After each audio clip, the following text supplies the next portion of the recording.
On your Wednesday episode of Locked On Raptors, if you can't enjoy Jacoby Walter hitting a game-winning three to defy the tank and beat the Magic, I think you should probably consult a doctor.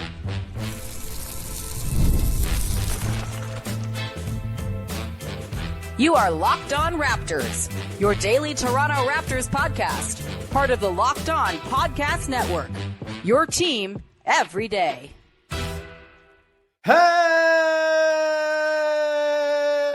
what's going on? And welcome to another episode of Locked On Raptors, part of the Locked On Podcast Network, your team every day. It is Wednesday, March the 5th, and I'm your host, Sean Woodley. I've been covering the Toronto Raptors now for 11 seasons on various platforms. You can find all my work over on Blue Sky. You can also find the show on Instagram, and you can join us in the Locked On Raptors Discord server, a great little listener community we got building around the show, where there's definitely no disagreement about whether or not the win last night was good or bad. Come hang out. Even when we disagree, we do it nicely over on the Discord. It's a great place to come and talk ball. You can also, of course, support for free the daily Locked On Raptors newsletter. Original words from me, 5 days a week, talking about your Toronto Raptors. You get Katie Heindel League at Large pieces 4 times a week. You get Michael Shearer every Thursday with basketball poetry. Josh Lloyd fantasy tips. The playoffs are upon us in fantasy.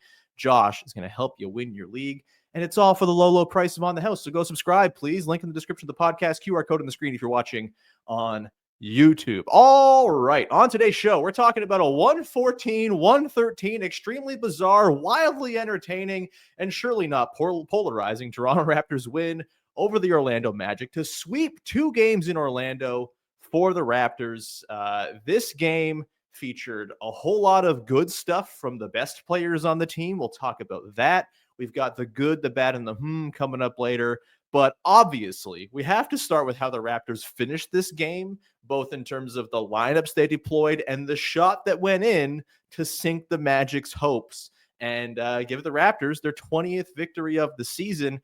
Jacoby Walter, the hero, the guy for the Raptors in the closing minutes of this game, because the Raptors very clearly, once again, laying their intentions bare. We're trying to lose games here, folks, and we are all kind of on the same page about it, and we're not going to play our best players when it matters most. Once again, Jakob Poeltl's minutes restriction comes into play. He gets yanked with the Raptors, I think, up 8 with about 8 minutes left, and you think, okay, here we go again. And then, unlike the last couple of games where Scottie Barnes and Immanuel Quickley and RJ Barrett played to the finish, you start to see each of them kind of slowly come out of the lineup too, replaced by AJ Lawson, a two-way player. Shout out AJ Lawson. We'll talk about him later. Jared Rhoden, a two-way player signed literally today or yesterday. Orlando Robinson, a guy who had his NBA contract converted literally yesterday. You get Jamal Shed in there, Jacoby Walter as well. So all rookies and or two-way guys playing, or I guess in the case of Robinson, a freshly signed sort of veteran of the bunch, having had like 3 years and under 100 games of NBA experience under his belt. Crazy stuff for the Raptors. Very blatant, very obvious, kind of shameless. And yet, I have absolutely no problem with how this game went down. I know there's some folks, I know even on the broadcast, like Kia Nurse, Leo Routins kind of thought it was a little garbagey what the Raptors were doing, just kind of blatantly trying to lose the game to the Magic, serving it up on a platter for them. And obviously the Raptors winning is like anti-tank. It goes against their overall intentions here. But I just don't think you can be upset about the process behind what went into this game. Look, I know people want to see the Raptors just shut everybody down, do the Utah Jazz thing and say, hey, Scottie, we'll see you next year. You're going to sit with like a fake injury. That's just not going to happen. It's not realistic. It's not realistic to go to these professional basketball players and say, hey, you're just not going to play for the rest of the year. If you were ever going to sell competitive, professional, veteran NBA players on a tank down the stretch of the season, this is probably the pitch you'd make. Hey, you guys are still going to play. You guys are going to get some run. But we're probably going to play you less, and we're not going to play you in situations where, you know, there's maybe wins and losses on the line. And I don't know, maybe there's some internal strife going on that we're not seeing. Maybe the starters, maybe Scottie and RJ and Quickley and Poeltl are making a fuss behind the scenes. But publicly facing, everyone seems pretty content with the situation. And as the Raptors' skeleton crew of third stringers last night took down the Magic, there was just a palpable joy from everybody. Scottie Barnes rooting on from the sidelines. RJ Barrett offering tutelage. He talked about after the game about how he was like giving AJ Lawson tips on, you know, being shot ready. And all of a sudden he comes out and hits a couple big threes. Like, it seems like everyone's kind of bought in an understanding of what the deal is for the Raptors right now, where winning is not the priority, but that doesn't mean you have to just go sit everybody. And I think the Raptors may actually be achieving some kind of tank equilibrium here where they're not pissing off their best players, but they're also getting plenty of run in like meaningful situations for their young guys. And everyone's just kind of on board with what's going on. I don't expect the Raptors starters to be thrilled about what's going on. They're competitive guys. I'm sure they wish they were playing in that game down the stretch, no doubt. But I don't think their discontent is like the kind that will cause fractures within the organization. It's not going to rip apart the fabric of the culture that they've built. It's not that. I think if it's a discontent from those guys, it's more of a this work meeting I really don't want to go to. This kind of sucks, but ultimately it'll be fine and it'll be out of the way soon. They're just in like a 6-week long kind of boring work meeting right now that no one wants to be at. No one is thrilled about it, but no one's going to make a huge stink either because it's just part of the job. And I think it does feel, Darko Rajakovic talked about the support that's going on and just the ongoing conversation. Like I talked about this yesterday on the show. You're absolutely naive if you think that there are not constant open dialogues going on between the Raptors coaching staff and their players right now about what they're trying to accomplish down the stretch of the season, which is clearly optimized lottery odds. Sometimes the process is going to be perfect and the Orlando Magic are just going to stink it up and not take the win that you've served up on a silver platter. If you go around and you're serving up pigs in a blanket on a silver platter and no one's going to take the pig in a blanket, you can't be blamed for then taking the pig in the blanket. That's what the Raptors did in this game. There was a piping hot, delicious pig in the blanket on the platter. And after the Magic said, no thanks for us, Jacoby Walter said, it's all mine. I will eat that pig in a blanket. Thank you very much. I think the process they used in this game where they played their third stringers in closing time, that's going to be a formula for losing games down the stretch, even against teams ostensibly worse than the Orlando Magic. You're not going to come across many teams that are worse at scoring points than the Orlando Magic. They're very bad at it, if you haven't heard. A miserable game to watch from the Magic side of things overall, like not the most sexy basketball game ever until the fourth quarter got kind of fun with the Raptors doing their chicanery. I think this one is really, if you're upset about the Raptors having their tank, intentions destroyed here as the Nets lose last night and the Sixers lose last night, I think your issue is with the Orlando Magic and not with the Toronto Raptors. And maybe you'll say, but they should have just not played any of their guys. Again, that's not realistic. That's not how this works all the time. There are some cases, sure, where you might be able to sell a guy on sitting them for the last 30 games of the season and everything's copacetic. I tend to think that's a way to piss players off. If you ask Lauri Markkanen how he's doing in Utah right now, I'd say he's probably not thrilled about the situation. The Raptors seem to be finding some element of balance here. And again, if you can't enjoy Jacoby Walter, if you're sitting there after the game stewing because, Walter ruined the tank. Rawr, they got 20 wins now. That's too many wins. Rawr, rawr, rawr, rawr. Like, if you're sitting there upset about that, I don't know, man.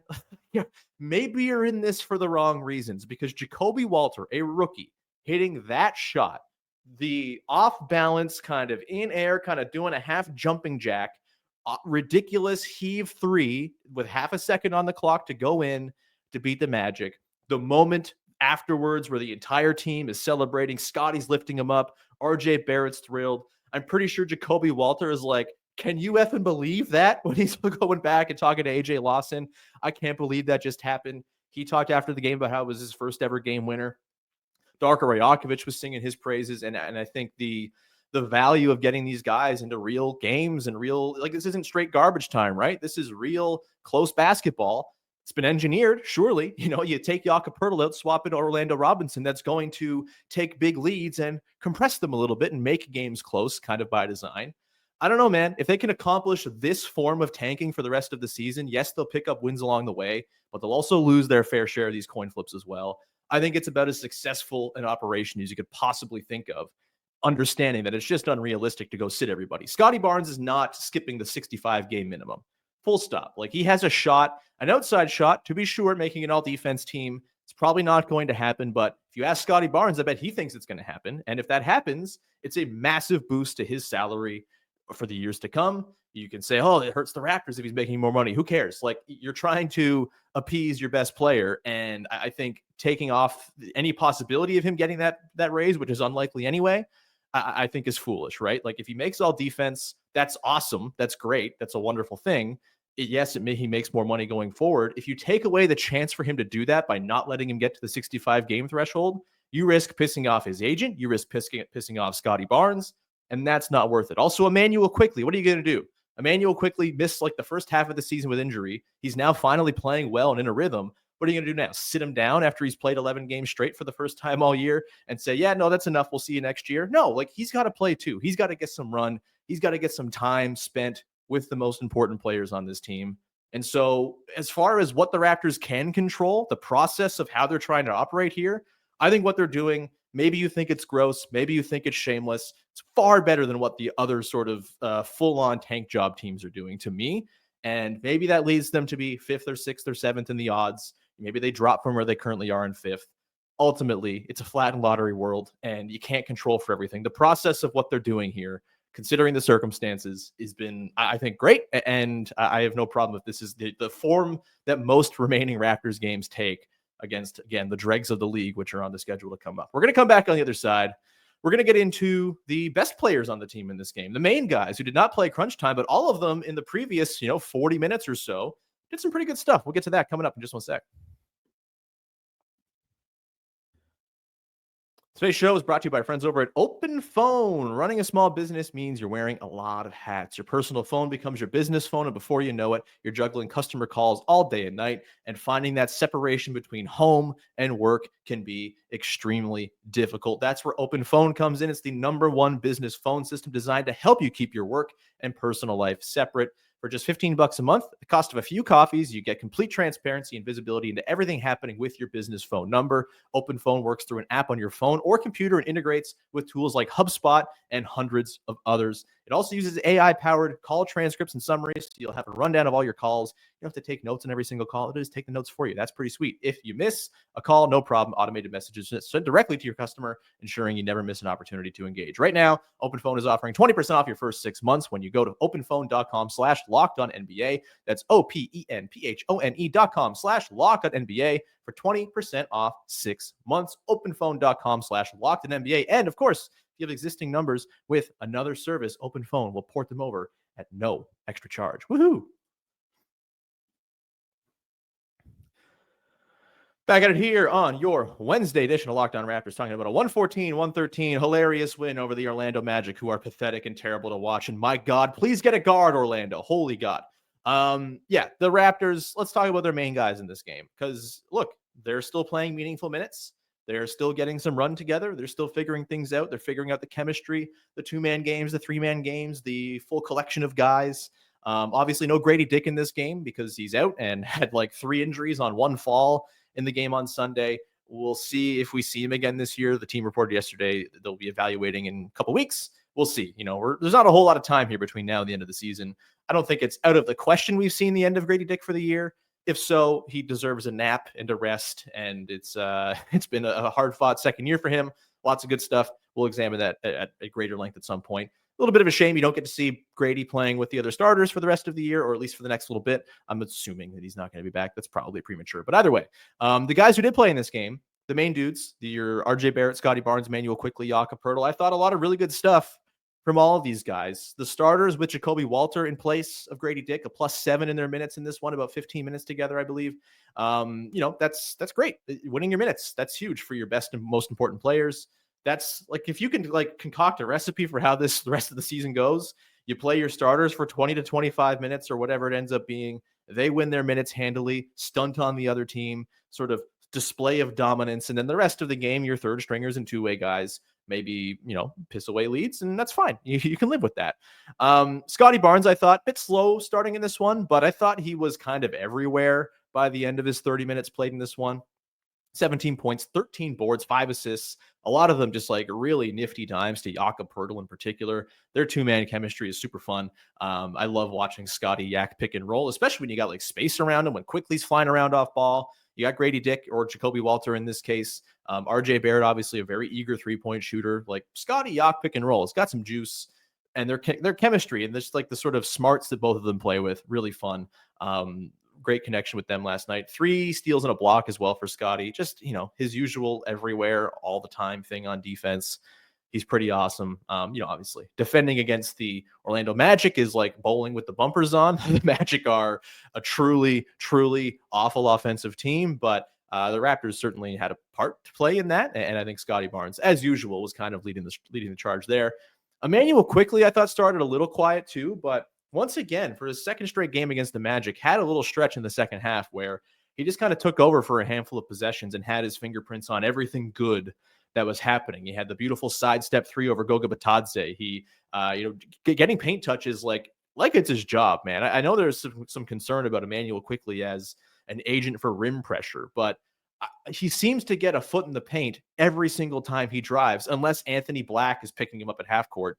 A couple really good possessions for Black defensively in this game against Quickley. But even then, you saw Quickley kind of adapt. And there was a possession during that stretch where he kind of took over late in the third, early fourth, where he gets Anthony Black in jail. He's on his back, he's on his hip, and he just kind of meanders into close range and flips a nice little dish to Jakob Poeltl for a floater on the baseline. That kind of learning and adapting stuff. Quickley, he's looking really good, man. I think what Quickley's done over this last little stretch, this wasn't like the loudest game or anything like that. 26 minutes for him, 15 points, 4 boards, 4 assists, 2 of 4 from downtown, 5 of 7 from the line, by the way. He's getting to the line at a career best clip so far, or the best since his rookie year when he didn't play a ton of minutes.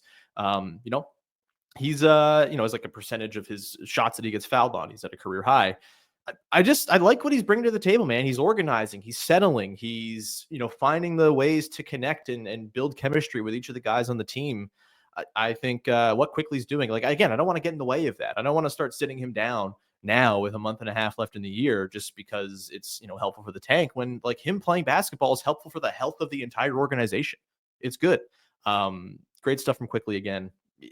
He's been really, really solid. And then RJ Barrett, man. We should talk about RJ Barrett, who was kind of the guy to pull away from this game. And so I wanted to leave him last because I wanted to give him kind of the cherry on top of this here segment. I think RJ Barrett has been just damn effective of late. And I'm coming at this from a guy who's generally been a bit of an RJ skeptic. Not that I think he's not good, not that I think he's not like a completely changed player since arriving in Toronto over a year ago, but as far as like his long-term fit with this team, I've always thought eventually he's probably someone you're going to have to upgrade upon. And that may still be true, but he's playing so well right now that I don't think you're in any rush to go move on from RJ Barrett. And I know there's the financial questions this summer of what happens if the Raptors move up in the lottery, for example, have a higher first-round draft slot, and the money just gets a little squeezy. Are they going to pay the tax? Will the geopolitical climate alter their decision-making there? Very possible. Like, that's a good thing you have to consider here, especially for a team in a Canadian market. But I think the way he's played, just like flat out, you want him on the basketball team. He's been really good. Last night, 21 points, 8 boards, 9 assists, 7 of 14 shooting, super efficient, 3 of 6 from downtown, 10 deflections as well. He got the chain after the game on the back of his deflections. Some of his best defensive work of late, I think, did a really good job in this 2-game set against Franz and Paolo in defensive situations, in one-on-one, defense in particular. A couple of big steals, couple of deflections all over the place, disrupting stuff. Really attentive. He's not doing the thing where he gets back cut every single day 2-3 times because he's just not paying attention. He's way more locked in. He's way more attuned to what's going on. He's part of the string. He's rotating where he needs to. His X-outs are good. Like, I think what RJ's doing here, he's making a real case for the Raptors to just, you can't trade this dude in the summer in a financial move, and you might just have to bite the bullet and pay the tax a little bit. Again, you can always get out of the tax by the deadline if things aren't going very well, but the way he's played, the way he's tying things together, the way he's actually running second units kind of as like a lone wolf with 4 bench guys. We'll talk about it a little bit later on coming up too. But the way he's doing that, it kind of gives you a lot of options for how to deploy him on the team next year, right? Obviously, we know there might be some overlap between him and Brandon Ingram and Scottie Barnes, although, again, I remain convinced that RJ's style of play as a low touch time off-ball player for the most part, and a connective player too with the passing, gains he's made this year, I think he can fit in just fine with Ingram and Scottie if the team is kind of sticking to their 0.5 basketball ethos and just kind of playing within their system. I think there's space for RJ in there. He won't have 21, 8, and 9 all the time, but he'll certainly be effective and probably more efficient in a bit of a scaled back role in terms of the hierarchy. And so And there's ways in which you can deploy him in second units, right? Can they convince him to come off the bench full time? That's a harder sell. It's going to require lots of good communication and all that stuff, which, hey, it seems like the Raptors coaching staff, that seems to be their main thing. Like their whole deal is they're really good at communicating and kind of getting everyone on the same page, which is a really valuable skill when you're managing a whole bunch of professional athletes. And so maybe there's a way you can convince RJ to come off the bench. At the very least, you can stagger him in with the second unit and have him run with bench guys and give your guys a reprieve, and it can just kind of lessen the blow on everybody over the course of a full season, just by being another guy who can offer you a little bit of creation and connectivity and passing and stuff like that. Again, RJ, there's still a lot to prove. He's still got to prove for a longer stretch that he is this defender he's been over the last month or so. But over the last month, the numbers paint him as just like basically a neutral defender, which is all you could ever ask for from RJ. With what he's doing on offense since the trade, like neutral defender is perfectly fine. You've got Scottie Barnes, an absolute ace, an absolute wizard of defense. You've got Jakob Poeltl, very solid. Immanuel Quickley, I think, has shown a lot of fight at the point of attack too. Like this is not a team that's looking like they're going to have a whole bunch of massive zeros in the defensive rotation. Gradey Dick certainly feels like the worst defender on the team right now. If RJ Barrett's on the team next year, I imagine Gradey probably moves to the bench, unless they convince RJ to be a six man, which again, maybe is possible. I don't know. But yeah, RJ was awesome in this game. And again, like after the game, he's the guy to me, almost more than anybody else, who's the bellwether of how the team's feeling about what the current situation is. RJ Barrett all season long has been extremely candid and really kind of struck down a few questions from media folks about like, oh, well, what about the tank? You guys winning? Like, are you concerned about winning in the tank? And he's always been very like, well, we're trying to win. We don't care about the tank. Shut up, essentially, to paraphrase. That's been his kind of party line when it comes to the tank stuff. And yet, like, he last night, again, talking about, the rooting on of the AJ Lawsons and Jacoby Walters of the world, and feeling so good for what they were able to accomplish on the floor. And just like the way they're involved from the sideline, RJ, Scottie, Quickley, Poeltl, like all of them they're not sitting there sulking. They're not sitting there upset. Again, maybe behind the scenes, they're a little more upset about things. It probably is true, but front facing, it seems very clear that everyone's kind of on the same page here, understands that whatever's going on over the next 6 weeks, this tanking stuff is in the service of something greater that they're all figuring to be a part of in some way, shape, or form, most likely. Although there is that sort of thing of if they draft like a Cooper Flag or Dylan Harper, is someone losing a starting job right away? Which is an interesting wrinkle. But for now, it seems like everything's good. And maybe this doesn't keep up if, maybe RJ is not so thrilled and looking so content on the dais after games if they start losing these games where they bench their best players down the stretch. Winning certainly cures a lot of ills and papers over a lot of bad feelings. If they start to lose all of these games, they go on a 10-game losing streak while the starters are sitting on the bench like, what the hell, man? Why aren't we playing? Maybe that's something different. But again, right now, RJ Barrett seems pretty chill. RJ Barrett's not out there kind of agitated that they're not playing down the stretch. And as long as that's true, again, he's kind of the bellwether for me of how the team's sort of internal feelings are, because he's the guy who kind of most wears his heart on his sleeve. Things seem pretty fine. And RJ Barrett, man, totally deserving getting the chain last night from Darko. And yeah, the 21-8-9, 7-14, just laser efficient. Really, really good from him. Really good road trip from him overall. Just a lot of good stuff from RJ Barrett of late. We'll come back on the other side, round it out with the good, the bad, and the thing I liked, thing I didn't like, thing that's got me a little bit intrigued, including a little more on RJ and the bench. RJ plus 4 random dudes. Is it a thing? We'll get to that and more coming up in a sec. Today's show is sponsored by BetterHelp. Who is in your support system? We all need people to lean on, whether it's friends, family, mentors, professionals. Even the strongest leaders and athletes know that asking for help makes them better. Therapy is one of the best ways to build a strong support system. It's not just for tough times. It helps with setting boundaries, developing coping skills, and becoming the best version of yourself. I'm someone who's just kind of dipping my toes into the waters of therapy myself. And I got to tell you, it's really nice just having someone to talk to. I don't have anything like huge going on. I'm just like having a kid soon, and the world is scary, and I'd like to have someone to talk to about it who's not, my regular family and stuff like that, because I don't want to burden all of them, the people I love, with all my stuff I got going on up here in the noodle. And so having a therapist where I can just kind of let it out, talk about things, figure out coping mechanisms, figure out what makes me happy and how to drive my sort of life in the direction I want to go. It's been really helpful. You can now and find that support system as well with BetterHelp. Visit BetterHelp.com/LockedOnNBA today. You get 10% off your first month. That's BetterHelp, HELP.com/LockedOnNBA. Wrapping it up here on your Wednesday edition of Locked On Raptors with the good, the bad, and the way we round out every single episode of this here podcast on the heels of a Toronto Raptors basketball game where I go through a thing I liked, a thing I didn't like, and I think that's got me a little bit intrigued from the latest in Raptors hoops. The good for me in this game, shout out AJ Lawson, two-way guy coming in and playing an excellent basketball game. 26 minutes for him in this one. 5 of 6 from the field, 3 of 4 from downtown. By the way, I love the way his jumper looks. It's like weird and herky-jerky and very movement forward, and it goes in, and that's cool. 13 points, 2 boards, 1 assist for him, 2 blocks as well. One of them where he is guarding Franz Wagner, kind of gets shaken by a pump fake a little bit, jumps out of his shoes, gets out of position on the closeout, and then comes back and just blocks him from behind, gets the ball going the other way, scores on a goaltend violation by the Magic. That was really cool to see. AJ Lawson, man, he's kind of skinny. He kind of got bullied by Paolo Banchero late in this game because Banchero's like 2 AJ Lawsons wide. And it was just like a tough assignment for him. And obviously Paolo himself in this game had a really good one, 41 points, got to where he wanted to go, but still couldn't drag his team past the Raptors' third stringers. But yeah, AJ Lawson, shout out, CBL Hive, stand up, man. I don't know if people know this. Maybe I've mentioned it on the show. AJ Lawson used to call a lot of games for the Guelph Nighthawks when they were in the CEBL before they moved to Calgary a couple years ago. AJ Lawson was on the Guelph Nighthawks. And to see him over the last few years go from like one of the best players in the CEBL, one of the best Canadians, I might have had him on a ballot for all Canadian, like the top Canadian of the year one year.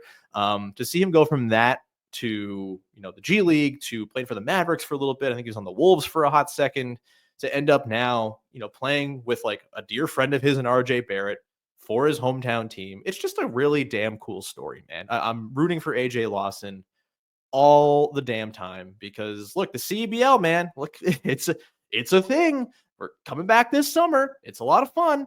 And if you want to watch it, you might see guys who one day will be burying the Orlando Magic in hilarious attempted tank games down the stretch. That's a very cool thing. Yeah, AJ Lawson, he's the good from this one. So cool to see him have that moment. That big 3 late, the kind of inbound play where he kind of does a loop coming off a screen, nothing there. Does the loop again, hits the screen again, wide open, catches a 3 on the wing, or catches on the wing and buries the 3. Super cool stuff. We love AJ Lawson and seeing CBL dudes have some success. Let's get to the bad.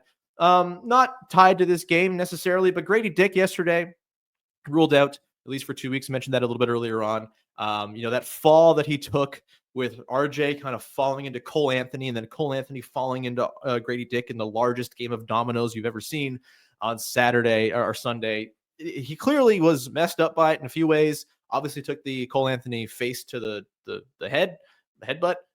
Seems like he cleared the concussion protocol there. That's great. That's kind of the most important one there. He hyperextends his knee. That's the thing that's keeping him out for a little bit. He also bruised his butt bone, which is not fun. A very unpleasant play to have been experienced by Gradey Dick.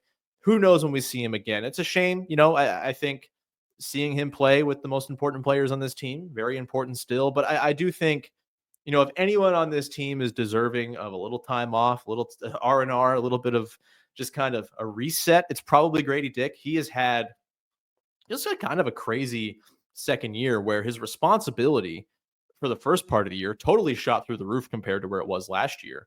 He's played 6 fewer games this year than he played as a rookie, but he's already played 320 more minutes than he played as a rookie. Like, he's had this crazy burden. When Scottie was out early in the season, he was sitting, and Quickley was out, obviously. He was like basically the second guy in the offense, like kind of crazy. He still is one of the most impactful players on the team when it comes to driving offensive performance. Like, not having him out there makes the offense worse. You see it, right? Even with Jacoby Walter playing well last night, defenses don't guard Jacoby Walter the same way they guard Gradey Dick. They're fine to let Walter shoot because he's like a 30% three-point shooter on the year, even though I think he's clearly a better shooter than that. The scouting report hasn't adjusted to that yet. Whereas Gradey Dick is like constantly a magnet for defensive attention. Teams are worried about where Gradey Dick is on the floor at all times, and that's just got an enhancing effect for everybody on the floor. And for him to not be available now, I mean, it's going to certainly help the tank efforts. Obviously, his defense has not been great. That's been a big thing that a lot of people have really fixated on. But the offense, like, he drives good offense when he's on the floor. Things are going to get harder for the Raptors to score as long as Gradey Dick is out. Rest up, Gradey. Hope he's all good soon. The for me is RJ and the bench. Like, is this maybe a preview of like a soft pitch to RJ Barrett to just be the sixth man next year? And again, maybe he starts games, but is the first sub out and still plays a lot of minutes and closes games and stuff like that, but largely gets his work in playing with second units. Like, that could totally happen. And look, I think some of the lineups he's playing with are like, you're never going to see him play with some of the quartets of guys he's played with over this last little stretch. Like, he'll surely be playing more with like Ochai Agbaji, and Jacoby Walter will be in there surely, and Gradey Dick if he's coming off the bench. Like, there will be better players in those second units with RJ than there currently are right now, where he's playing with a lot of two-way guys and Orlando Robinson and stuff like that.